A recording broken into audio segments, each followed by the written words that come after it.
शोभन उनके कदम सर झुक रहा है बार बार।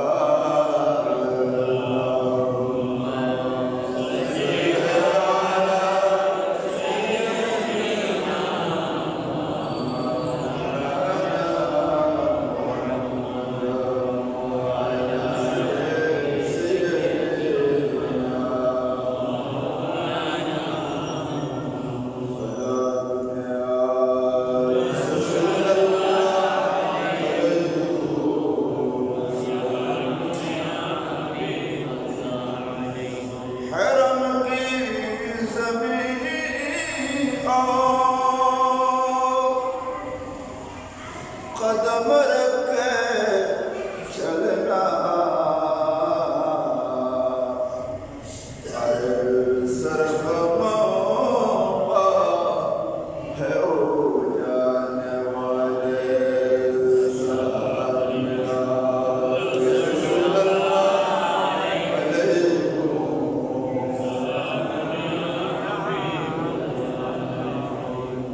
अल्हम्दुलिल्लाह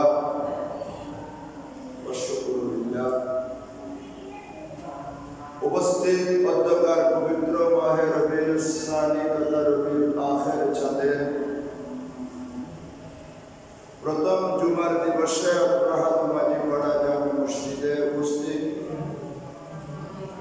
আমার ফরক শ্রদ্ধাভাজন হযরতে উলামায়ে কেরাম খুদলায়ে আযম বুরহানে দ্বীন প্রাণপ্রিয় বয়োজ্যেষ্ঠ বয়োবৃদ্ধ বাবার সমতুল্য মুরব্বিবৃন্দ, নওজওয়ান স্কুল কলেজ মাদ্রাসার ছাত্র ভাইরা, ব্যবসায়ী চাকরিজীবী, সর্বস্তরের আল্লাহওয়ালা নামাজি দিনদার পরহেজগার মুত্তাকি কোরআন প্রেমিক নবী প্রেমিক আওলাদে রাসূলের প্রেমিক আমার প্রাণপ্রিয় মুসল্লি ভাইরা, অতীব আদরের স্নেহধন্য মাসুম কচি কচি বাচ্চারা, পর্দার আড়ালে পর্দার রশিদ আমার মা খালা মা ও বোনেরা, রহমানি ওয়া রহমাকুমুল্লাহ তাআলা আযজা ওয়া জাল্লা। আসসালামু আলাইকুম ওয়া রাহমাতুল্লাহ। মহান রব্বুল আলামিনের আলিশান দরবারে অত্যন্ত বিনয়ের সাথে লাখো কোটি বার বেহদ বেশুমার শুকরিয়া আদায় করছি যে রব্বুল আলামিন পবিত্র মাহে রবিউল নূর রবিউল আউয়াল চাঁদকে বিদায় জানানোর পরে আরো একটা অতীব মর্যাদা মণ্ডিত বরকতময় একটা চাঁদ আমাদের মাঝে তশরিফ এনেছেন। এই রবিউল সানি মাসকে গৌসে পাক শাহিনশাহ বাগদাদের মাস বলা হয়, কারণ আমার নবীজি নবুয়তের ধারা নবীজি পৃথিবীতে তশরিফ আওয়ারের মাধ্যমে নবীজির আগমনের মাধ্যমে নবী আসার পথ আল্লাহ পরিসমাপ্তি ঘটিয়েছেন, ইখতিতাম করেছেন, আর কোন নবী আসবেন না। তাই নবীদের পরে যারা ইসলামের খেদমত করেছেন তারা হলেন সাহাবায়ে কেরাম তথা আল্লাহর ওলিরা। সেই ধারাবাহিকতায় শরীয়ত এবং তরিকত যাকে বলে, তরিকতের ধারাবাহিকতা, সেই তরিকতের মধ্যে যেই তরিকত সারা বিশ্বে সমাদৃত পরিচিতি লাভ করেছে, যার বেলায়েতের ক্ষমতা, তাসাররুফাত, দ্বীনের খেদমত, ইসলামের খেদমত, শরীয়ত তরিকতের পরিপূর্ণ আমলের জন্য সারা পৃথিবীতে যিনি তরিকতের রাস্তা আমাদেরকে দেখিয়েছেন, তিনি হলেন গৌসুল আজম শাহিনশাহ বাগদাদ হুজুর সৈয়দনা পীরানাপীর দস্তগীর মেহবুব সুবহানী শাহিনশাহ বাগদাদ হুজুর আব্দুল কাদের জিলানী আল গিলানী আল হাসানী ওয়াল হুসাইনী আল বাগদাদী রাদিয়াল্লাহু তাআলা। এই মাসের 11 তারিখ ওনার ওয়াফাত দিবস, সেজন্য এই মাসেও আশিকে রাসূলরা, নবী প্রেমিকরা নবীজির মিলাদুন নবী পালনের পর এই মাসেও ফাতিহায়ে আল্লাহুম্মা 11 তারিখকে স্মরণ করে বিভিন্ন অনুষ্ঠান, বিভিন্ন প্রোগ্রাম আয়োজন করেছে, করতে থাকবে। আমি গত মাসের প্রতিটি জুমার মধ্যে আপনাদের খেদমতে মিলাদুন নবী ইসলাম পালনের গুরুত্ব আরোপের উপর আলোচনা পেশ করে আপনাদেরকে সাধ্যমতো চেষ্টা করেছি মিলাদুন নবী পালনের গুরুত্বের উপর। আজকে আমি যে বিষয়টা আপনাদের খেদমতে পেশ করতে চাই সেটা হলো আমার নবীজি আমাদের জন্য যে নেয়ামতগুলো আল্লাহর দরবার থেকে এনেছেন, আমরা আমাদের জন্য সেগুলা পালনীয়, বরণীয়, মাননীয়। সেই অনেক বিষয়ের মধ্যে একটা বিষয় হলো যে নবীজি আমাদেরকে শিক্ষা দিয়েছেন আমরা আল্লাহর পরে কাকে বেশি গুরুত্ব দেব, আল্লাহর পরে কার প্রতি আমাদের বেশি চাওয়া পাওয়া, আল্লাহর পরে কোরআন সুন্নাহ মতে কার স্থান বেশি মর্যাদা পাওয়া, সেই বিষয়টাও নবীজি আমাদেরকে শিখিয়ে দিয়েছেন।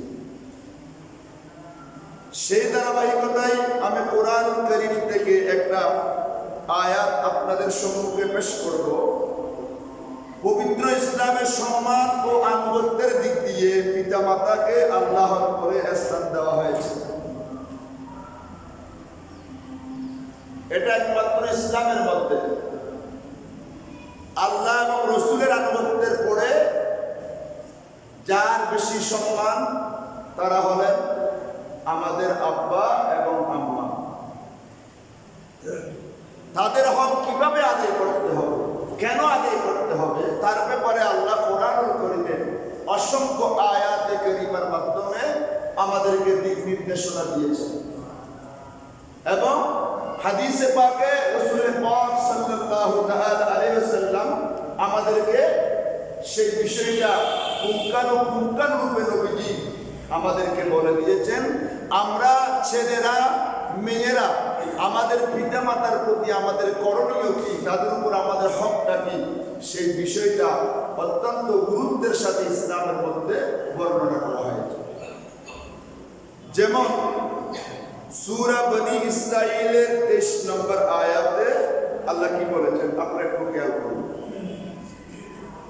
বিসমিল্লাহির রহমানির রহিম। ওয়া কাদা রাব্বুকা আল্লা তা'বুদু ইল্লা ইয়্যাহু ওয়া বিল ওয়ালিদাইনি ইহসানা ইম্মা ইয়াবলুগান্না আনদাকাল কিবরা আহাদুহুমা আও কিলাহুমা ফালা তাকুল লাহুমা উফিন ওয়ালা তানহারহুমা ওয়া কুল লাহুমা কওলান কারীমা। সুবহানাল্লাহ। রব্বুল আলামিন বলেছেন আপনার প্রতিপালক আদেশ দিয়েছেন ওয়া কাদা রাব্বুকা আল্লা তা'বুদু ইল্লা ইয়্যাহু, আপনার প্রতিপালক আদেশ দিয়েছেন তিনি ব্যতীত অন্য কারো ইবাদত না করার জন্য এবং পিতামাতার প্রতি সদ্ব্যবহার করার জন্য। তাদের একজন বা উভয়ে তোমাদের যদি বিপদ্দশায় বার্ধক্যে উপনীত হলে তাদেরকে উফ বলো না, তাদেরকে ধমক দেবে না, তাদের সাথে অত্যন্ত সুন্দর ভাষায়, মার্জিত ভাষায়, মহব্বতের ভাষায় উভয়ের সাথে তোমাদেরকে মোকালামা করতে হবে, কথোপকথন করতে হবে। তাদের সাথে অত্যন্ত মার্জিত, অত্যন্ত নম্র ভদ্র ভাষায় কথা বলতে হবে। এটাই আল্লাহ কোরআনুল কারীমের মধ্যে নির্দেশ দিয়েছেন। সুবহানাল্লাহ। তারপরে আসেন, এরপরে আল্লাহ আরেকটা আয়াতের মধ্যে বলেছেন, অনেক লম্বা আয়াত, সময় সংক্ষিপ্ত হেতু আমি আয়াত তিলাওয়াত সূরা লোকমানের 14 এবং 15 নম্বর আয়াতে আমার আল্লাহ তো সুন্দর করে বলেছেন, বড় সুন্দর করে উম্মতদেরকে, আমার নবীর উম্মতদেরকে আল্লাহ বর্ণনা করেছেন। কি বলেছেন? আর আমি মানুষকে তার পিতামাতার সাথে সদ্ব্যবহারের জন্য জোর নির্দেশ দিয়েছি, কারণ তার মাতা তাকে কষ্টের পর কষ্ট করে গর্ভে ধারণ করেছে, তাকে দুধ ছাড়ানো 2 বছর হয়। নির্দেশ দিয়েছি যে আমি আমার প্রতি এবং তোমার পিতামাতার প্রতি তোমরা কৃতজ্ঞ হও। অবশেষে আমার ওই নিকট তোমাদেরকে ফিরে আসতে হবে। পিতামাতা যদি তোমাকে আমার সাথে এমন বিষয়কে শরীক করতে বলে, পিরাপিরি করে, যার জ্ঞান তোমার নেই, তবে তুমি তাদের কথা মানবে না, আর দুনিয়াতে তাদের সাথে অসৎভাবে সহ অবস্থান করবে। যে আমার অভিমুখী হয় তার পথ অনুসরণ করবে। জোরে বলুন সুবহানাল্লাহ। আচ্ছা, 3 নম্বর আয়াতে মহান আল্লাহ তাআলা আরো বলেছেন, ওয়াসাহিবুহুমা ফিদ দুনিয়া মারুফা। আল্লাহ বলেছেন তোমরা উভয়ের সাথে সুন্দরভাবে সদ্ব্যবহার করবে। এটাও মা বাবার প্রতি আয়াত। আরেকটা আয়াতে আল্লাহ বলেছেন, ওয়াবুদুল্লাহা ওয়া লা তুশরিকু বিহি শাইয়্যা ওয়া বিল ওয়ালিদাইনি ইহসানা। তোমরা আল্লাহর ইবাদত করো, নামাজ আদায় করো, হজ আদায় করো, জুমা জামাত আদায় করো। আমি আল্লাহ যত ইবাদত তোমাদেরকে দিয়েছি সমস্ত ইবাদতগুলো পালন করবা। সাথে সাথে ওয়ালা তুশরিকু বিহি শাইয়্যা, আমার সাথে কাউকে শরীক করবে না, আমার স্থির করবে না, আমার সাথে কাউকে শরীক করবে না, তোমরা শিরকে লিপ্ত হবে না। এবং ওয়াবিল ওয়ালিদাইনি ইহসানা, তোমরা তোমাদের মা বাবার সাথে অবশ্যই সুন্দর ব্যবহার করবে। এভাবে অনেক আয়াতের মধ্যে আল্লাহ শুধু মা বাবাকে আল্লাহর পরে সম্মান এবং আনুগত্যের কথা আল্লাহ কোরআন কারীমে আয়াত দিয়ে সুস্পষ্ট করেছেন। হাদিসে পাকে আসি, হাদিসে পাকের মধ্যে আল্লাহ আমার নবীজি কি বলেছেন? অনেক লম্বা হাদিস। হযরতে আব্দুল্লাহ ইবনে মাসউদ রাদিয়াল্লাহু তাআলা আনহু উনি বর্ণনা করেন, আমি আমার নবীজিকে জিজ্ঞাসা করলাম আল্লাহর কাছে কোন আমলটা বেশি উত্তম? সুবহানাল্লাহ, সুবহানাল্লাহ। হযরত আব্দুল্লাহ ইবনে মাসউদ রাদিয়াল্লাহু তাআলা বলেন, আমি আমার রাসূলের কাছে জিজ্ঞাসা করলাম, ইয়া রাসূলুল্লাহ, আল্লাহর কাছে সবচেয়ে কোন আমলটি উত্তম? আমার নবীজি আমাকে বলেছেন, as-salatu li-waqtiha, সময় হওয়ার সাথে সাথে নামাজ আদায় করা হলো আল্লাহর কাছে সবচেয়ে বড় উত্তম কাজ। আমি জিজ্ঞাসা করলাম, কুলতু সুম্মা আইয়ু, ইয়া রাসূলুল্লাহ, তারপরে কোনটা? ক্বালা, আমার নবী বলেছেন বিররুল ওয়ালিদাইন। আমার নবী বলেছেন 2 নম্বরে। আমার নবী বললেন পিতামাতার প্রতি সদ্ব্যবহার করা। তারপর আমি জিজ্ঞাসা করলাম, ওয়া কুলতু সুম্মা আইয়ু? ক্বালা আল জিহাদু ফি সাবিলিল্লাহ। আমি নবীর কাছে তারপর প্রশ্ন করলাম, সময় মতো নামাজ পড়া হলো উত্তম আমল। দ্বিতীয় নম্বর, মা বাবার খেদমত করা উত্তম আমল। দ্বিতীয় নম্বরে কি? আমার নবী বললেন আল জিহাদু ফি সাবিলিল্লাহ। এরপর হলো আল্লাহর রাস্তায় জিহাদ করা। জোরে বলুন সুবহানাল্লাহ। এখানে 3টা বিষয় বলা হয়েছে হাদিসে পাকে। এই 3টা বিষয়কে যদি আমি একটা করে আলাদা আলাদা বর্ণনা করি, অনেক সময়ের প্রয়োজন। এখান থেকে শুধু মা বাবার প্রতি যখন আজকে বিষয়টা নিলাম, সবচাইতে ভালো আমল হলো একজন ইমানদারের জন্য মা বাবার প্রতি সদাচরণ করা। তারপর আসে এই বিষয়ে নবীজি আরো হাদিস বলেছেন। কি বলেছেন? হযরত আব্দুল্লাহ ইবনে আমর থেকে বর্ণিত, উনি বলেছেন আমার নবীজি ইরশাদ করেছেন। কি বলেছেন? আমার নবী বলেছেন, ওই সমস্ত মানুষের উপর আল্লাহ রাজি যে সমস্ত মানুষের উপর তার মা বাবা রাজি। আপনার উপরে যদি আপনার মা বাবা সন্তুষ্ট থাকে, তাহলে আল্লাহ আপনার উপরে সন্তুষ্ট। আপনার উপরে যদি আপনার মা বাবা অসন্তুষ্ট থাকে, তাহলে আল্লাহ আপনার উপর অসন্তুষ্ট। অপর হাদিসে বলেছেন, যারা মা বাবার মনে কষ্ট দেয়, যারা মা বাবার সাথে দুর্ব্যবহার করে, নাউযুবিল্লাহ, আলিয়াযুবিল্লাহ, মা বাবার গায়ে অনেকে হাতও তোলে, নাউযুবিল্লাহ বলেন। এই ধরনের আচরণ যে সমস্ত ছেলেরা করে, এরা যদি জীবনে 10 বার 20 বার হজ করে, ওই হজ আল্লাহর দরবারে কবুল হবে না। যে বান্দা মা বাবাকে কষ্ট দেয়, সে যদি নিয়মিত 5 ওয়াক্ত নামাজ জামাত দিয়ে পড়ে, ওই নামাজ আল্লাহর দরবারে কবুল হবে না। যে ছেলে মেয়ে মা বাবাকে কষ্ট দেয়, ওই ছেলে যদি 10টা গরু দিয়ে কোরবানি করে, ওই কোরবানি কবুল হবে না। যে ছেলে মেয়ে মা বাবার অন্তরে কষ্ট দেয়, সে যদি সারা রাত করে তাহাজ্জুদের নামাজ পড়ে, কোনো কাজ হবে না। সে যদি লক্ষ কোটি টাকা দান সদকা করে, ওই দান সদকা ওই যাকাত আল্লাহর দরবারে কবুল হবে না। আল্লাহ আগে বলেছে নামাজ রোজা হজ যাকাত এগুলা তোমার কবুল হবে আমি আল্লাহ রাজি হলে। যেহেতু তোমার মা বাবা তোমার উপর রাজি নাই বিদায় আমি অসন্তুষ্ট। তো অসন্তুষ্ট মানুষের আমলগুলা আমি আল্লাহর দরবারে গ্রহণযোগ্য হয় না। নাউযুবিল্লাহ।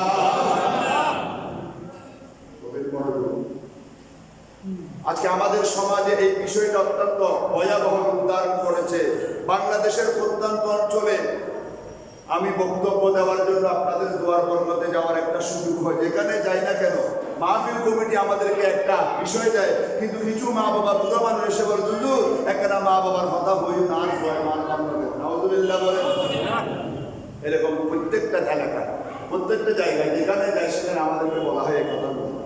তা আমি বলবো আপনি যত ইবাদত করেন না কেন, আপনার যত ইবাদত থাকুক না কেন, এই ইবাদতগুলো আল্লাহর দরবারে কোনো কারণে আসবে না যদি আপনার মা বাবা আপনার উপর অসন্তুষ্ট থাকে। নাউযুবিল্লাহ বলেন।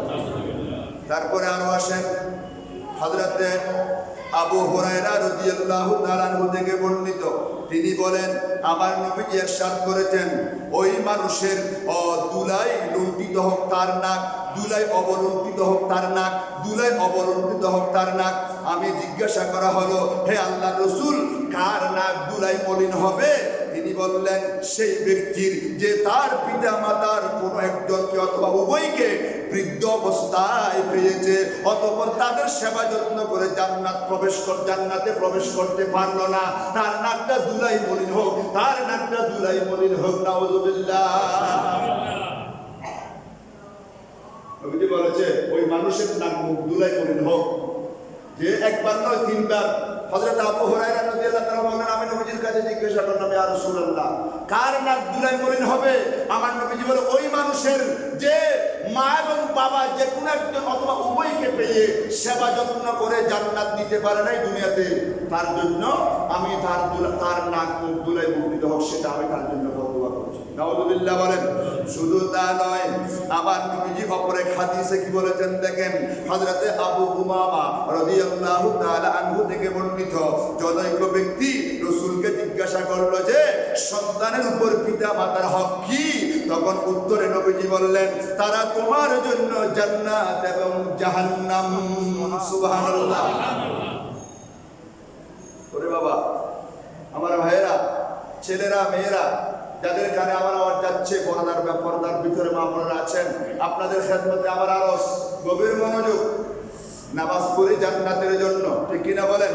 রোজা রাখি জান্নাতের জন্য, হজ করি জান্নাতের জন্য, মসজিদ নির্মাণ করেছি জান্নাতের জন্য, জামাত পড়তে আসি জান্নাতের জন্য, আমরা ভালো কাজগুলা করে জান্নাতের জন্য, মসজিদের দান বাক্সে দান করে জান্নাতের জন্য, গরিবের মেয়ের বিয়েতে সাহায্য করে জান্নাতের জন্য, আমরা সমাজে রাস্তা নির্মাণ করে জান্নাতের জন্য, মানব সেবা করে জান্নাতের জন্য।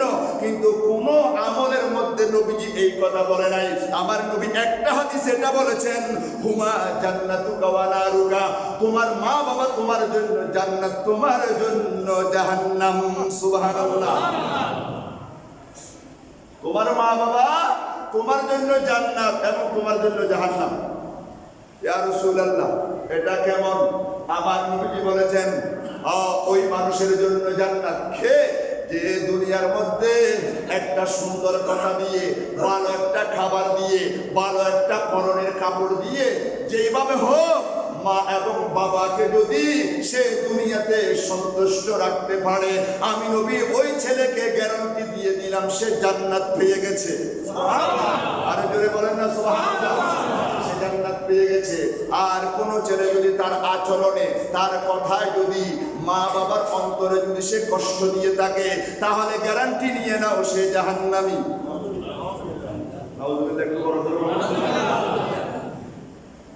আমরা অনেকে আছি নিজের মা বাবার জন্য আধা কেজি আঙ্গুর কিনতে পারি না, অনেক বন্ধুর বাড়িতে যাওয়ার সময় অনেকে অনেক বিভিন্ন হুজুর বা তাদেরকে মহব্বত করে তাদের বাড়িতে যাওয়ার সময় একদম 2000, 3000, 4000 টাকা আমরা বিভিন্ন ফ্রুটস নিয়ে তাদের বাড়িতে বেড়াতে যাই, হাদিয়া দিতে যাই। হ্যাঁ, যাবেন, ভালো। একজন ইমানদার আরেকজনের বাড়িতে খালি হাতে যাওয়া মানা। কারণ ওই ঘরের মধ্যে ছোট ছোট বাচ্চা থাকে, তারা মেহমানের হাতের দিকে তাকিয়ে থাকে। আমাদের ঘরে মেহমান এসেছে, আমাদের জন্য কিছু না কিছু নাস্তা এনেছে। নবীজি বলেছে সেজন্য কারো ঘরে খালি হাতে যাবে না, অন্তত 10 টাকা দিয়ে একটা সামান্য কিছু হলো বাচ্চাদের জন্য নিয়ে যাবেন, যাতে বাচ্চাদের মন সন্তুষ্টি হয়। হ্যাঁ, নিবেন। কিন্তু হুজুরের দরবারে যাবেন, হুজুরকে খাওয়াবেন, দোয়ার জন্য খুব ভালো। কিন্তু দুনিয়াতে যত বড় হুজুর আছে, সমস্ত বড় হুজুরের দোয়ার চাইতে, দুনিয়াতে যত বড় পীর সাহেব আছে ওনাদের দোয়ার চাইতে আপনার জন্য আমার জন্য বড় হুজুরের দোয়া কবুল হওয়ার আগে, পীর সাহেব হুজুরের দোয়া কবুল হওয়ার আগে আপনার ঘরের মধ্যে 2টা বুড়া মানুষ যে চামড়া নষ্ট হয়ে গেছে, চেহারার সৌন্দর্যতা তো মলিন হয়ে গেছে, আপনার সজীবতা নষ্ট হয়ে গেছে, বৃদ্ধ হয়ে বাঁকা হয়ে ঘরের কর্নারে একটা জায়গার মধ্যে পড়ে আছে, ওই মা বাবাকে যদি সর্বপ্রথম আগে আঙ্গুর দিয়ে, আপেল দিয়ে, মোসাম্বি দিয়ে, মা বাবার মুখে দিয়ে যদি একটু দোয়া নিতে পারো, তাহলে সমস্ত হুজুর বড় সবার দোয়ার আগে তোমার আম্মার দোয়া আল্লাহর দরবারে চলে যাবে। আমরা এগুলা কিন্তু অনেকে খেয়াল করি। যেমন নামাজরত অবস্থায় একটা মাসালা খেয়াল করো, এখানে অনেক হাদিস, বলতে গেলে ঘন্টার পর ঘন্টা শুধু হাদিস দিয়ে বলা যাবে মা বাবার প্রতি গুরুত্ব, কিন্তু এটুকু সংক্ষিপ্ত পরিসরে লম্বা আলোচনা করতে পারি না। খুব তাড়াতাড়ি তাই সংক্ষেপে বিশদ আলোচনা করার চেষ্টা করছি। নফল নামাজ পড়া অবস্থায় যদি মা বাবা ডাক দেন, নামাজ ভেঙে চলে যাওয়া যায়। সুবহানাল্লাহ। নামাজ ভেঙে চলে যাওয়া, এই মাসালাটা মনে রাখবেন।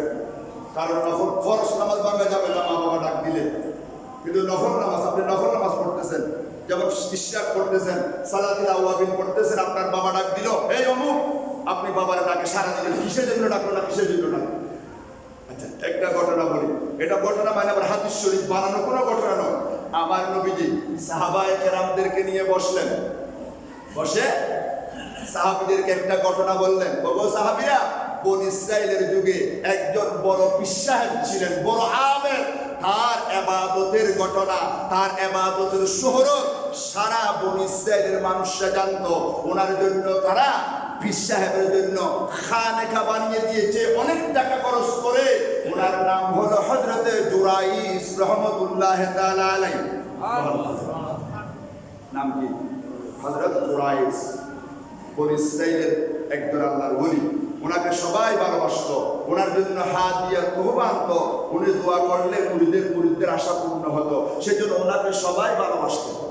হযরত জুরাইস একদিন খানেকা শরীফের মধ্যে নামাজ পড়তেছেন। ওনার আম্মাজান এসেছেন বাহিরে। আম্মাজান জানে না ছেলে ভিতরে নামাজ পড়তেছে। আম্মাজান সেটা জানে না যে ওনার ছেলে সেখানে ভিতরে নামাজ পড়তেছে। মা বাহিরে এসে ডাক দিলেন, হে জুরাইস। ছেলে কোথায়? নামাজে। বলেন কি পড়তেছে? নামাজে। উনি উত্তর দিলেন না। আবার ডাক দিলেন, হে জুরাইস। উত্তর দেয় না, উনি নামাজে। এইভাবে একবার, আমার নবীজির হাদিস, নবীজি বলেছেন হযরত জুরাইসকে ওনার আম্মা জান একবার ডেকেছেন, শব্দ করে না, জবাব দেয় না। 2বার ডাকলেন, জবাব দেয় না। 3বার ডাক দিলেন, জবাব দেয় না। মায়ের মনে একটু কষ্ট এসে গেল, কি হলো আমার ছেলে জবাব দেয় না কেন? একটু রাগান্বিত হয়ে মা বদদুয়া করে দিলেন পীর সাহেবের বিরুদ্ধে। তার বিরুদ্ধে? যার দোয়া মানুষের কাছে কবুল হয়, যার কাছে দোয়া নিতে মানুষ আছে। এখন ওনার বিরুদ্ধে দোয়া করে দিলেন ওনার আম্মা জান। আল্লাহ, জুরাইসকে আমি 3বার ডাকলাম, সে আমার ডাকে সাড়া দেয় না কেন? সে কেন জবাব দিল না? আমি বদদুয়া করেছি, তাকে একটা খারাপ মেয়ের সম্মুখীন করে দাও। নাউযুবিল্লাহ বলেন। মার মনে কি এসে গেল? আরো একটু খারাপ শব্দ এখানে আছে। যারা বিশ্বাসবৃত্তি করে এদেরকে খারাপ মেয়ে বলে যে আল্লাহ জুরাইস আমার ডাকে সাড়া দেয় না কেন? তাকে একটা খারাপ মেয়ের সম্মুখীন করে দাও। নাউযুবিল্লাহ। এটা বলে মা চলে গেলেন। এখন নাউযুবিল্লাহি মিন যালিক, যে জুরাইজের গোটা বনি ইসরাইলের মানুষ দোয়া নিতে আসতো, হঠাৎ করে একদিন এক খারাপ মহিলা জুরাইজ রহমাতুল্লাহর খানেকার মধ্যে এসে বলে যে, হে জুরাইজ, তুমি আমার সাথে অপকর্ম করতে হবে। নাউযুবিল্লাহি মিন যালিক। হযরত জুরাইজ বললেন, তুমি কি আমার ব্যাপারে জানো না? তোমার সাহস কতটুকু? তুমি যে এসে আমাকে এরকম প্রস্তাব দিয়ে তো আমার খানেকা থেকে বাহির হয়ে যাও। ওই মহিলা বাহির হয়ে গেলেন। নাউযুবিল্লাহ, বেয়াদবি নেবেন না, নবীজি যেভাবে হাদিসে বলেছে আমি সেভাবে আপনাদের কাছে বর্ণনা করছি। ওই মহিলা একটা রাকাল ছেলের সাথে মিলন করলো। নাউযুবিল্লাহ বলেন। কি করলো? মিলন করলো। সে কনসিভ হয়ে গেল, গর্ভবতী হয়ে গেল। সে যখন গর্ভবতী হয়ে তার শরীর বদলে গেল, সে এখন গোটা বনি ইসরাইলের ঘরের দুয়ারে দুয়ারে গিয়ে গিয়ে বলতেছে, তোমরা যে জুরাইজকে হাদিয়া তোহফা দাও, ওনাকে বড় পীর সাহেব মনে করো, ওনাকে বড় হুজুর মনে করো, উনি দেখো আমার কি সর্বনাশ করেছে, উনি কি ধরনের বলি, উনি কি ধরনের পীর, উনি কি ধরনের নামাজি। বনি ইসরাইলের মানুষরা বিশ্বাস করে বসলেন, আহা, আমাদের হুজুর এত বড় খারাপ কাজ কিভাবে করলো? খানেকার ভিতরে বসে বসে এই খারাপ কাজগুলা করে। নাউযুবিল্লাহ। ওনারা আর দেরি করলেন না, ওই খারাপ মহিলার কথা বিশ্বাস করে সবাই এসে জুরাইজ রাদিয়াল্লাহু তাআলা আনহুর খানেকার মধ্যে আগুন ধরিয়ে দিল, ওনাকে বাহির করে দিল, ওনাকে পথের মধ্যে নামিয়ে দিল। বলে, আপনার সাথে আমাদের আর কোনো সম্পর্ক নাই, আমরা টাকা দিয়ে বড় আশা করে আপনাকে খানেকা তৈরি করে দিয়েছিলাম, আপনি সেখানে আল্লাহকে ডাকেন বলেছেন, কিন্তু আপনি আল্লাহকে ডাক না দেখে এত বড় একটা খারাপ কাজ করেছেন, আমরা বুঝতে পারি নাই। নাউযুবিল্লাহ।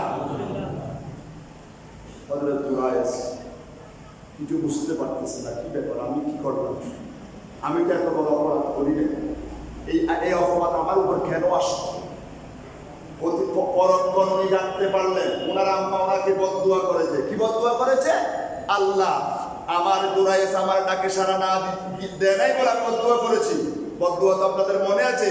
তখন জুরাইজকে যখন খানেকা ছাড়া করে দিল, খানেকা থেকে বাহির করে দিল, তখন উনি আল্লাহর দরবারে তওবা করলেন, আল্লাহ, আমি তো জানি না আমার আম্মা যে আমাকে ডেকেছে ভুলবশত আমার আম্মা আমার জন্য বদদুয়া করেছে, আল্লাহ তুমি আমার ইজ্জত রক্ষা করো। সুবহানাল্লাহ।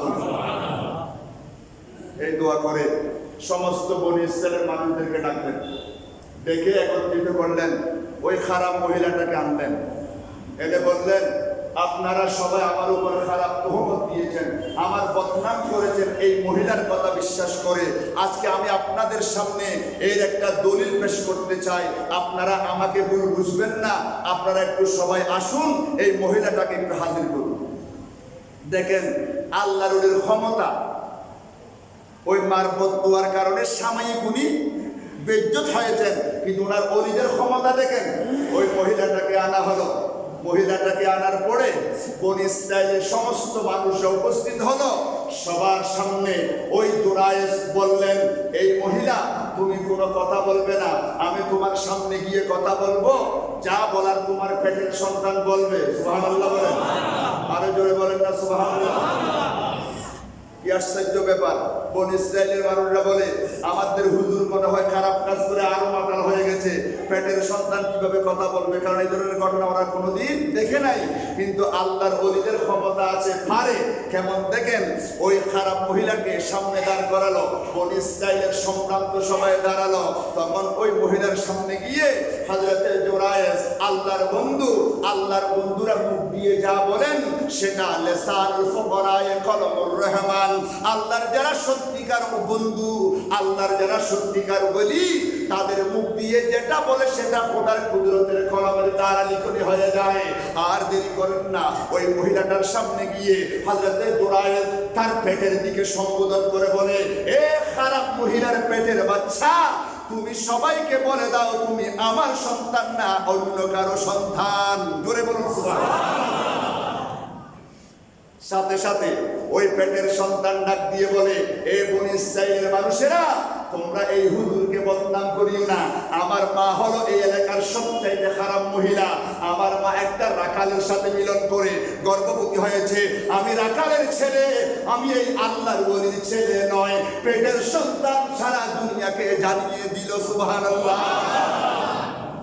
পারে কিনা? বলেন না পারে কিনা? এইরকম ক্ষমতা আল্লাহর আছে। আল্লাহর ওলিদের জন্য এই ক্ষমতাগুলো আল্লাহ প্রকাশ করেন। সুবহানাল্লাহ বলেন। এটা যদি আপনি কোরআন থেকে দলিল নিতে চান, কোরআনেও আছে। যেমন হযরত ইউসুফ আলাইহিস সালাম, এখন তো না বলে পারছি না, কিন্তু কিতাবের মধ্যে, কোরআনের মধ্যে আছে। মুহাদ্দিসিনে কেরামরা বলেছেন ইউসুফ জুলাইখার ঘটনা 17 বছর উপরে ছেলেদের সামনে বলা মানা। কিন্তু এখন তো যেভাবে আমরা দৈনন্দিন জীবনে, যেই জীবনে আমরা আছি, এখন এগুলো অ্যাভেলেবেল হয়ে গেছে। দুনিয়ার মধ্যে এই কথাগুলো অ্যাভেলেবেল হয়ে গেছে, সেজন্য বলছি।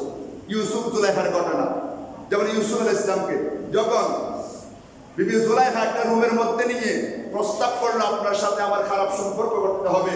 আল্লাহর নবী ইউসুফ আলাইহিস সালাম আল্লাহর দরবারে দু চোখ খুলে এমন ভাবে কাঁদলেন, আল্লাহ তুমি আমাকে এই বিপদ থেকে রক্ষা করো। জুলাইখা তারপরে ওনাকে যখন জোর করছে, উনি দৌড় দিলেন ইউসুফ আলাইহিস সালাম ঘর থেকে বাইরে হওয়ার জন্য। জুলাইখা পিছন থেকে ওনার জামা ধরে দিলেন টান। তারপরে ইউসুফ আলাইহিস সালাম দরজা খুলে দৌড় দিলেন। জুলাইখা হাতে যে ওনার জুব্বা ধরেছিল, জুব্বাটা ছিঁড়ে গেছে। এখন সবাই যখন দরবারে দেখে ফেলেছে, জুলাইখা কেঁদে কেঁদে স্বামীকে বলল, দেখেন আপনি কেমন মানুষ ছেড়ে রেখেছেন, সে আমার ক্ষতি করতে এসেছে। নাউযুবিল্লাহি মিন যালিক। হযরত ইউসুফ আলাইহিস সালাম বললেন তোমাকে শাস্তি দেওয়া হবে। ইউসুফ আলাইহিস সালাম বললেন, ঠিক আছে আমাকে শাস্তি দেবেন, আমি যে দোষী নই সেজন্য আমি একটা সাক্ষী দিতে চাই। জোরে বলুন সুবহানাল্লাহ। ওই জুলাইখা এবং ইউসুফ আলাইহিস সালাম যে কামরার মধ্যে জুলাইখা ওনাকে ডেকে নিয়েছিলেন, সেই কামরার মধ্যে সদ্য নবজাত একটা শিশু ছিল দোলনার মধ্যে। সুবহানাল্লাহ বলেন। জুলাইখার খালাতো বোনের মেয়ে, জুলাইখার খালাতো বোনের মেয়ে। সে বললেন, ইউসুফ আলাইহিস সালাম বললেন, তোমরা এই দোলনার বাচ্চাটাকে, শিশুটাকে জিজ্ঞাসা করলো। সবাই বলেন, হে ইউসুফ তুমি পাগল হয়ে গেছো নাকি? এই দোলনার বাচ্চা কথা বলবে নাকি? ইউসুফ আলাইহিস সালাম বলে, দেখেন না কথা বলে কিনা। সুবহানাল্লাহ বলেন। এই কথা বলার সাথে সাথে যখন ওই দোলনার বাচ্চাটাকে কোলে নিয়ে বলে, বলো এই ইউসুফের দোষ না জুলাইখার দোষ? তখন এই দোলনার বাচ্চাটা কি বলেছেন দেখেন, কারো দোষ বলে নাই। ওই দোলনার বাচ্চাটা বলে, যদি ইউসুফ আলাইহিস সালামের পিছনে যদি জামা ছিঁড়ে থাকে তাহলে জুলাইখার দোষ। বলেছে যদি ইউসুফ আলাইহিস সালামের জামা পিছনে ছিঁড়ে থাকে তাহলে জুলাইখার দোষ, আর যদি ইউসুফ আলাইহিস সালামের জামা সামনে ছিঁড়ে থাকে তাহলে ইউসুফ আলাইহিস সালামের দোষ। সুবহানাল্লাহ বলেন। যখন সামনে আনা হলো, দেখা গেল ইউসুফ আলাইহিস সালামের পিছনে জামা ছেঁড়া। সুবহানাল্লাহ বলেন। সবাই ওই শিশুটির সাক্ষী মেনে নিল, ইউসুফ আলাইহিস সালামকে নির্দোষ প্রমাণ করে দিল। সুবহানাল্লাহ বলেন। পারে কিনা? বলেন না পারে কিনা? এর মধ্যে আরো অনেক দলিল আছে। হয়তো অনেকে বলবে যে এগুলো বানোয়াট কাহিনী। আরো আছে, হযরতে ঈসা আলাইহিস সালাম ওনার আম্মা তো বিয়ে হয় নাই, গর্ভবতী হয়েছে হযরতে জিবরাইলের ফু দিয়ে, ঠিক কিনা বলেন? এখন সবাই বলতেছে, হাই হাই মরিয়ম, তোমাকে বাইতুল মুকাদ্দাসে রাখা হয়েছে। হযরতে জাকারিয়া আলাইহিস সালাম তোমার মামা, তোমাকে মেহরাবে রাখা হয়েছে ইবাদতের জন্য। তোমার মা নিয়ত করেছে, আমার যদি কন্যা হোক বা সন্তান হোক, আমি সেটা বাইতুল মুকাদ্দাসের খেদমতে দিয়ে দেব। তোমার মামা জাকারিয়া আলাইহিস সালাম বাইতুল মুকাদ্দাসের খতিব, সেজন্য আমরা তোমাকে ভালো করে আল্লাহর ঘরে জায়গা দিলাম, আর তুমি আল্লাহর ঘরে বসে খারাপ কাজ করেছো। নাউযুবিল্লাহ বলেন। আল্লাহ বলে দিলেন, মরিয়ম তুমি কোনো কথা বলবে না, তোমার এই শিশু কথা বলবে। সুবহানাল্লাহ বলেন। সবাই যখন মরিয়ম আলাইহিস সালামকে বদনাম করছে, মরিয়ম সালাম একদম মুখে তালা এঁটে বসে আছে, কোনো কথা বলে না। ওনাকে যখন সবাই বদনাম করে, উনি দেখাই দিলেন, একে জিজ্ঞেস করো। কাকে? ঈসা আলাইহিস সালাম মাত্র এসেছে দুনিয়ায়। তো ওনারা বলতেছে, হে মরিয়ম খারাপ কাজ তো করেছো, আবার পাগলামিও করতেছো। আবার কি করতেছো? পাগলামি করতেছো। উনি কোনো কথা বলে না। এই ছোট্ট ছেলে কথা বলতে পারবে নাকি? তখন ওই ছোট্ট ছেলেকে জিজ্ঞাসা করা হলো, তোমার মাঝে পাগলামি করতেছে, তোমার জবাব কি? তখন সুন্দর ভাষায় হযরত ঈসা আলাইহিস সালাম বললেন, আমি হলাম আব্দুল্লাহ, আল্লাহর বান্দা, ও আতানিয়াল কিতাব, আল্লাহ আমাকে একটা কিতাব দিয়েছে। সুবহানাল্লাহ বলেন। আর আমি হলাম আল্লাহর নবী। সেজন্য বানানো কাহিনী কিচ্ছা আমি ওয়াজেও বলি না, মসজিদেও বলি না। যেগুলো কোরআন হাদিস আছে সেটাই বলি। দেখেন ছোট্ট বাচ্চা আল্লাহর অলিদের সাক্ষী দেওয়ার জন্য কথা বলে, নবীদের সাক্ষী দেওয়ার জন্য কথা বলে। সেই ধারাবাহিকতায় আমি ওটাই বলতে চেয়েছিলাম, যত বড় বুজুর্গ হোক, যদি মা বাবাও যদি তার উপর অসুস্থ হয়ে যায়, তখন আল্লাহ তার উপর গজব দেবে না। হযরত দুরাইস রাদিয়াল্লাহু আনহু না বুঝে মাও বদদুয়া করে দিয়েছেন, না বুঝে। উনি আল্লাহর ইবাদতে ছিলেন, কিন্তু মা জানে না যে নামাজ পড়তেছে। বদদুয়া করার কারণে মার বদদুয়াটাও উনি নামাজগত টাকা অবস্থার কারণ থাকা সত্ত্বেও আল্লাহ মার বদদুয়া কবুল করে ফেলেছেন। সেটাই বুঝাতে চেয়েছিলাম।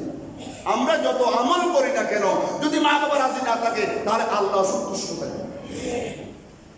সেজন্য আপনাদের খেদমতে আরজ করতে চাই, আমার যুবক ভাইয়েরা যারা আজ মা বাবাকে পেয়েছেন, ইনশাআল্লাহ আগামীতে আরো আলোচনা হবে মা বাবার হকের উপর। আজকে আপনাদের খেদমতে এই আলোচনাটুকু পেশ করলাম। আল্লাহ আমাদের ঘরে যাদের মা বাবা আছে, আল্লাহ তাদেরকে খেদমত করার সুযোগ আল্লাহ আমাদেরকে তৌফিক দান করুন। আর যাদের মা বাবা কবরে চলে গেছে, তাদেরকে কিভাবে খেদমত করবে সেটাও হাদিসে আছে, সেটাও বর্ণনা হবে ইনশাআল্লাহ। আল্লাহ পাক রব্বুল আলামিন আমাদের আলোচনাকে কবুল করুন, আমিন। আমাদেরকে আল্লাহ এবং রাসূলের কথা মতো আমল করার তৌফিক দান করুন, আমিন।